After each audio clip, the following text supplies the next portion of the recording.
जय श्री राधे कृष्ण दोस्तों। हर चीज का समय तय है, हर जगह तय है। आप कहीं पर पहुंचते नहीं हैं, पहुंचाए जाते हैं, क्योंकि खेल आप नहीं खेल रहे, वो खेल रहा है। रोने से कम मिलते हैं किस्मत में गुलाब, गुलाबों के लिए तो कांटों से उलझना होता है। मुस्कुराओगे तो हर समय तो ये जिंदगी निखर जाएगी, तनाव में रहोगे तो पता भी नहीं लगेगा कब यह खूबसूरत जिंदगी निकल जाएगी। एक बहुत छोटी सी कथा है। भगवान श्री कृष्ण जी के पास एक बार नारद जी आए और महल में रुक्मणी जी से मिले और आकर उनसे कहने लगे कि भगवान जी का जो शेष प्रेम है वह गोपियों से है, आप लोगों से नहीं है। यहाँ महल में वह किसी से इतना प्रेम नहीं करते जितना वह गोपियों से करते हैं। इस बात से रुक्मणी जी नाराज हो गईं और रूठना कर कोप भवन में चली गईं। उनको लगा प्रभु आएंगे मनाने के लिए। भगवान जी को जब यह बात मालूम चली तो उन्होंने सोचा कि अब मैं सबको बताता हूँ कि क्यों मैं गोपियों से विशेष प्रेम करता हूँ, विशेष भाव रखता हूँ। उन्होंने एक लीला की।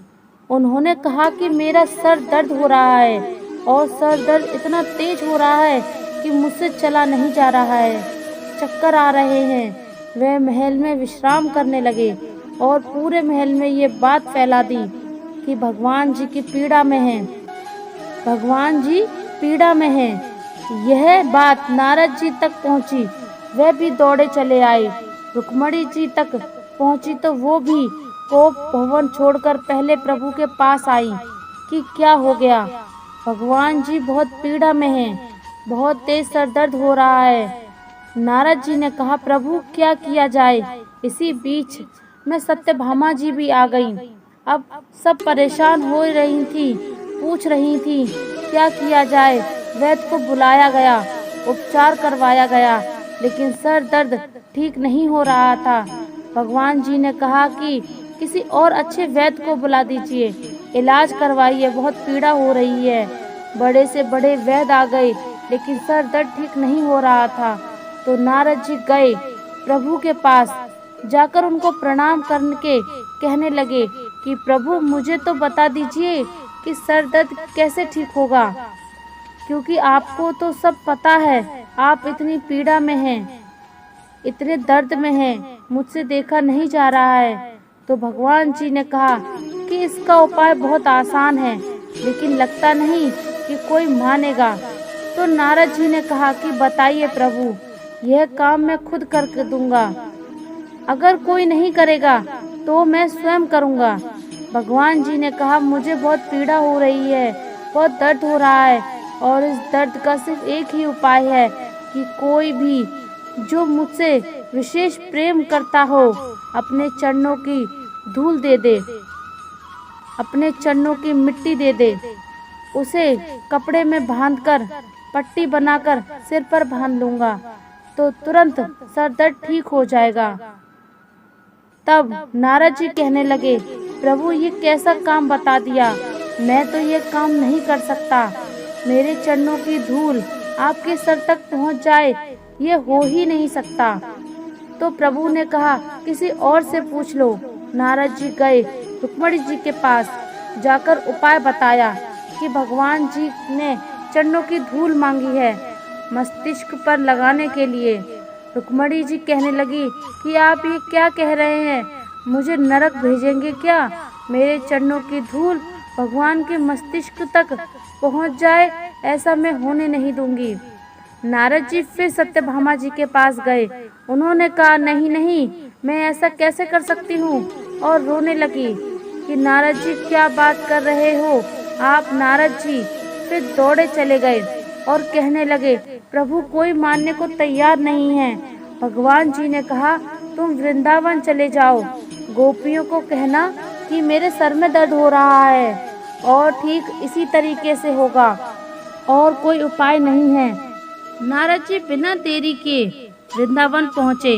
वहाँ राधा जी और बाकी गोपियाँ विरह में थीं, उदास थीं। जब नारद जी आए तो उन्होंने नारद जी से पूछा कि कैसे हैं प्रभु, उनके बारे में जानना चाहता थे। तो उन्होंने कहा कि पीड़ा में है, बहुत सर दर्द हो रहा है, अत्यधिक पीड़ा हो रही है और उसका उपाय ये है कि कोई जो उनसे विशेष प्रेम करता है अपने चरणों की धूल दे दे। बिना देरी के उन्होंने कपड़ा बिछाया। गोपियाँ और राधा जी सब नृत्य करने लगी और जो धूल मिट्टी उड़कर उस कपड़े में आई इकट्ठी करके नारद जी को कहा कि जी नारद जी ले जाइए, जाकर के कपड़ा बांध दीजिए। और बिना देरी के नारद जी फिर वहाँ से निकले और पहुँच गए वहाँ जहाँ पर भगवान श्री कृष्ण जी थे।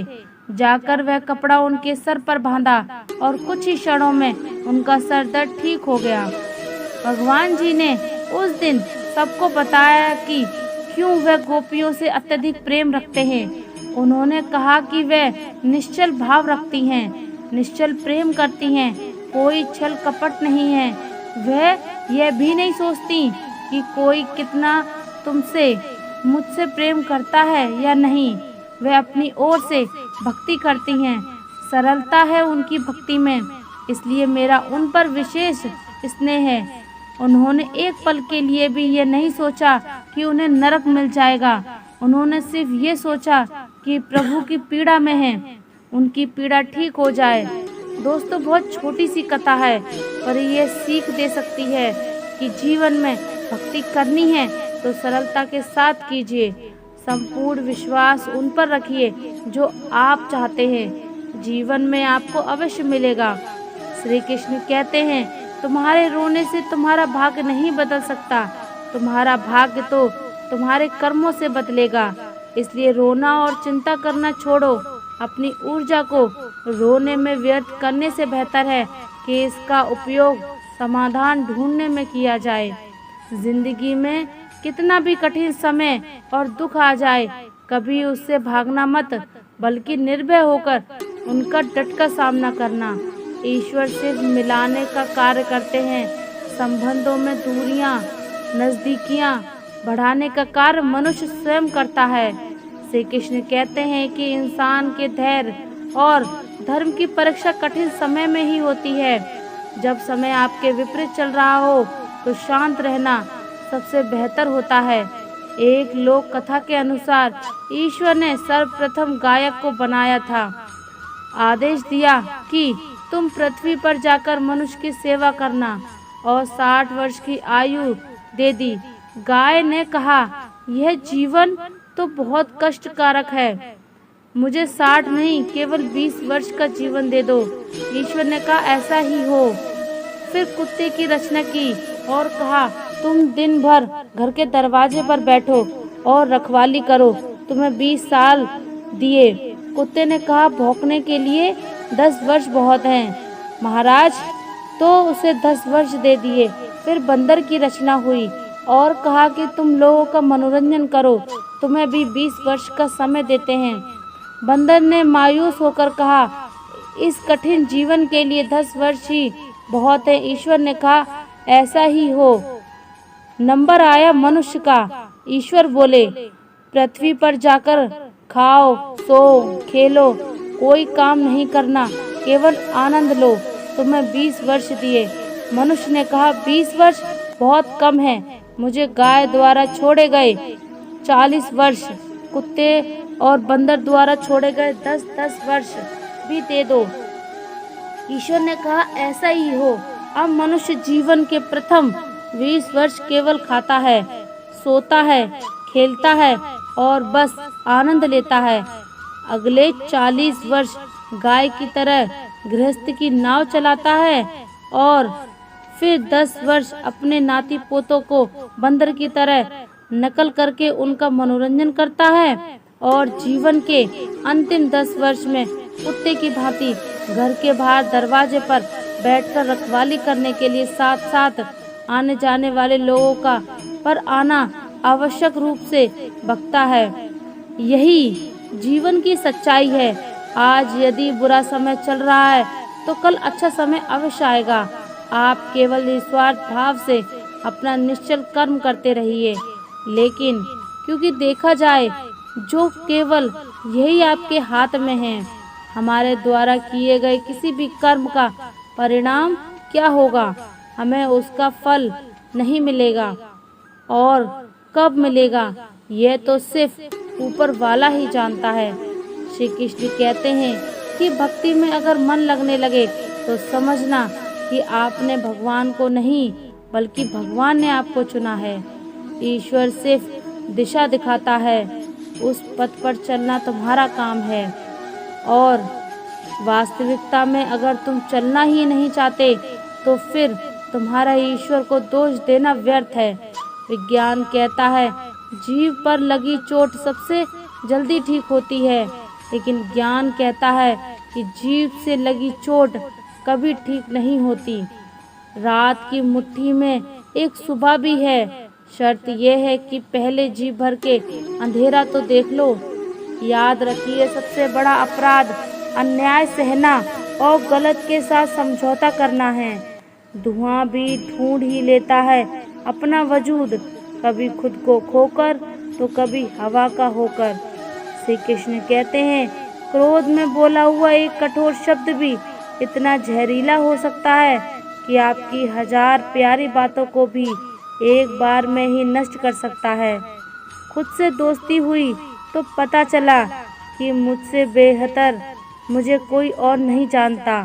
लालच और डर किसी को भी गद्दार बना सकता है। जिंदगी में एक बात हमेशा याद रखना, जहाँ संघर्ष नहीं होता वहाँ सफलता भी नहीं होती। किसी को अपना दर्द मत बताना, क्योंकि लोग सब सामने सुनकर पीठ पीछे मजाक बनाते हैं। अगर लोग आपको नीचे गिराना चाहते हैं तो इसका मतलब आप उनसे ऊपर हैं। दुनिया का सबसे गरीब इंसान वह है जिसके अंदर हिम्मत ही नहीं है। जिंदगी जीनी है तो तकलीफ तो होगी ही, वरना मरने के बाद तो जलने का भी एहसास नहीं होता। जिसे अकेले में होकर रोकर चुप होना आता है और अपना दर्द छुपाना आता है, और वह इंसान आज की दुनिया में सबसे ताकतवर होता है। कौन काबिल है और कौन नहीं, ये तो सिर्फ वक्त ही बताता है। जिस इंसान को सच बोलने की आदत होती है, लोग सबसे ज़्यादा गलत उसी को मानते हैं। लोग अगर बदलते हैं तो बदल जाने दो, सब पीछे आएंगे, बस अच्छा वक्त आने दो। ऐसे लोगों से सदा बच के रहना जिनके दिलों में भी दिमाग होता है। हर किसी को अपना समझना छोड़ दो, हमेशा खुश रहोगे। जिंदगी जिन्हें खुशी नहीं देती उन्हें तजुर्बा बहुत देती है। सांप के दांत में, बिच्छू के डंक में और इंसान के मन में कितना जहर भरा है कोई नहीं बता सकता। काश बनाने वाले ने थोड़ी होशियारी और दिखाई होती, इंसान थोड़े कम और इंसानियत थोड़ी ज़्यादा बनाई होती। समस्या जब अपनों से हो तो समाधान खोजना चाहिए, न्याय नहीं। न्याय में खुश हो और दूसरा नाराज, जबकि समाधान में दोनों खुश होते हैं। कभी किसी का दिल मत दुखाओ, क्योंकि अगर उसने सब्र करके ईश्वर पर छोड़ दिया तो तुम्हारे लिए वह कहर बन जाएगा। जब भी आप खुद को टूटा हुआ महसूस करो तो घबराना मत, ऊपर वाला आपका इस्तेमाल किसी बड़ी चीज़ के लिए कर रहा है। प्रार्थना रोज करिए, क्योंकि लोगों से बात करने से ज़्यादा आसान है उस ईश्वर से बात करना। किसी को भी अपना दर्द और अपनी खुशी नहीं बतानी चाहिए, क्योंकि लोग आपकी खुशी में नज़र और आपके दुख में नमक ज़रूर लगाते हैं। जब किसी रिश्ते में ज़िद और अकड़ आ जाए तो ये दोनों जीत जाते हैं, लेकिन रिश्ता हार जाता है। और प्रेम यदि पक्का हो तो झगड़े चाहे कितने भी हों, लेकिन रिश्ता कभी नहीं टूटता। जीवन में जो लोग साथ रहकर छल करें, धोखा दें, चुगली करें, बातों को गलत तरीके से किसी के सामने रखें, ऐसे लोगों को अपनी ज़िंदगी से हमेशा दूर रखना चाहिए। सफलता का क्या रहस्य है? सही निर्णय। आप यही निर्णय कैसे ले सकते हैं? अनुभव से। और आप अनुभव कैसे प्राप्त कर सकते हैं? गलत फैसलों से कोई सराहना करे या निंदा करे, दोनों ही अच्छे हैं। जिंदगी में सिर्फ शहद ही ऐसा है जिसको 1000 साल के बाद भी खाया जा सकता है, और शहद जैसी बोली से सालों साल तक लोगों के दिल में राज किया जा सकता है। अगर किसी परिस्थिति के लिए आपके पास ही शब्द नहीं हैं, तो सिर्फ मुस्कुरा दीजिए। शब्द उलझा सकते हैं, पर मुस्कुराहट हमेशा काम कर जाती है। आप जितनी सच्चाई से रिश्ते निभाएंगे, लोग उतना ही ज्यादा आपका दिल दुखाएंगे। कई बार आप किसी चीज की अहमियत तब तक नहीं समझ पाते जब तक वह चीज आपकी जिंदगी से चली नहीं जाती। दुख दिमाग की उपज है, आप जितना सोचेंगे दुख उतना ही बढ़ता जाएगा। अगर जीवन में शांति पाना चाहते हो तो पहले अपने मन को शांत कीजिए। किसी भी व्यक्ति से ज्यादा लगाव हानिकारक है, क्योंकि लगाव उम्मीद की ओर ले जाता है और उम्मीद दुख का कारण बनती है। जीवन में सबसे अच्छा सबक आप यह सीख सकते हैं कि कैसे शांत रहना है। बहुत सारी उलझनों का जवाब यही है कि मैं अपनी जगह सही हूँ। वह अपनी जगह सही है। अपनी व्यक्तिगत बात किसी से मत कहो, अपेक्षा मत करो। किसी से अपनी परेशानियों का हल खुद ढूंढो। मूर्खों की सबसे बड़ी ही निशानी वह है, हर विषय के विशेषज्ञ होते हैं। इस दुनिया में वह इंसान ही सबसे मजबूत है जिसके ख्वाब भी टूटे, अपने भी रूठे, फिर भी कहे मैं ठीक हूँ। मरने के बाद की गई तारीफ और दिल दुखाने के बाद मांगी गई माफी, दोनों का कोई मतलब नहीं होता। अगर ख्वाहिश है कुछ अलग करने की, जब दिलों दिमाग में बगावत लाजमी है, और यह बगावत ही आपको कुछ हटकर करने की प्रेरणा देगी। अच्छे कर्म करो, व्यर्थ की बातों में अपना सारा नष्ट मत करो, और ना ही किसी से बेवजह डरो। अगर कोई आपसे जलता है तो ये उसकी बुरी आदत नहीं, बल्कि आपकी काबिलियत है जो उसे ये काम करने पर मजबूर करती है। तिरस्कार और अपमान बार बार यदि आपको मिले तो शब्दों का विवाद उचित नहीं, वहाँ से निकल जाना ही उचित है। जब कोई आपसे 2 कदम पीछे हटे तो उसे उम्र भर खुश रहने की दुआ देकर 4 कदम पीछे हट जाना की भलाई है। कोशिश करने से जीत मुमकिन है और ना कोशिश करने से नामुमकिन। किसी इंसान के पीछे भागकर अपनी वैल्यू कभी मत कम करो, क्योंकि जो आपका है वह आपको छोड़कर कभी नहीं जाएगा। हमेशा किस्मत ही खराब नहीं होती, कई बार हम फैसले ही गलत ले लेते हैं। लोग अगर थोड़े से काबिल हो जाएं तो दूसरों को बेवकूफ़ समझने लगते हैं। किसी से कहने से यदि अच्छा या बुरा होने लगे तो ये संसार या तो नर्क बन जाए या स्वर्ग बन जाए। इसीलिए यह ध्यान मत दो कि कौन क्या कहता है, बस वह करो जो अच्छा है और सच्चा है। खोई हुई दौलत, भूली हुई विद्या फिर भी लौट सकती है, पर खोया हुआ समय फिर कभी नहीं लौटता। संबंधों को सिर्फ समय की नहीं, समझ की जरूरत होती है।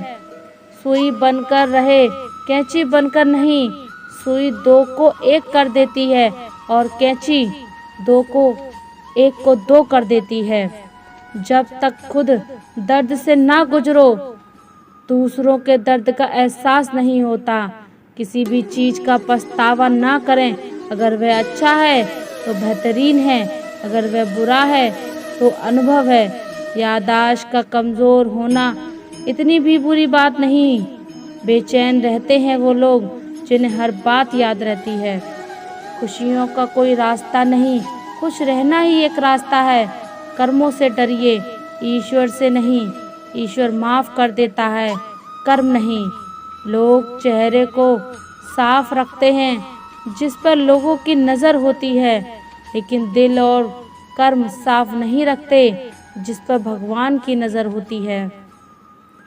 इंसान बड़ा हुआ तो बचपन भूलता है, शादी हुई तो माता पिता को भूलता है, बच्चे हुए तो भाई बहन को भूलता है, अमीर हुआ तो गरीबी को भूलता है, और जब वृद्ध होता है तो भूली हुई पुरानी बातों को सब याद करके रोता है। दुनिया में लाखों पेड़ गिलहरियों की देन है। वे खुराक के लिए बीज जमीन में छुपा देती हैं और फिर जगह भूल जाती हैं। और अच्छे कर्म करिए और भूल जाइए, समय आने पर वो मिलेंगे ज़रूर। आपका एक सम्मान उन शब्दों से नहीं है जो आपके सामने कहे गए हैं, बल्कि उन शब्दों से है जो आपकी अनुपस्थिति में आपके लिए कहे गए हैं। शब्द मुफ्त मिलते हैं, पर आप जिस तरह उनका उपयोग करेंगे वैसे ही आपको कीमत चुकानी पड़ती है। खिचड़ी यदि बर्तन में पके तो बीमार को ठीक कर देती है, और यदि दिमाग में पके तो इंसान को बीमार कर देती है। पानी की एक बूंद गर्म तवे पर गिरे तो नष्ट हो जाती है, कमल के पत्ते पर गिरे तो चमकने लगता है। अपने आप की तुलना किसी और से कभी न करें। दुनिया सिर्फ उन्हीं का हालचाल पूछती है जो पहले से ही खुश हों। तकलीफ में तो उनके तो मोबाइल नंबर भी खो जाते हैं। घर बदल जाए, समय बदल जाए, कोई गम नहीं, लेकिन सबसे ज़्यादा दुख तब होता है जब कोई अपना बदल जाता है। चाहे कितना भी पैसा कमा लो, अगर इज्जत नहीं कमा पाए तो हमेशा गरीब ही रहोगे। हार और जीत दोनों ही परिस्थितियों में संयम रखना, यह एक ज्ञानी ही कर सकता है। किसी भी चीज़ आदत लगने में वक्त नहीं लगता, मगर आदत खत्म करने में जिंदगी गुजर जाती है।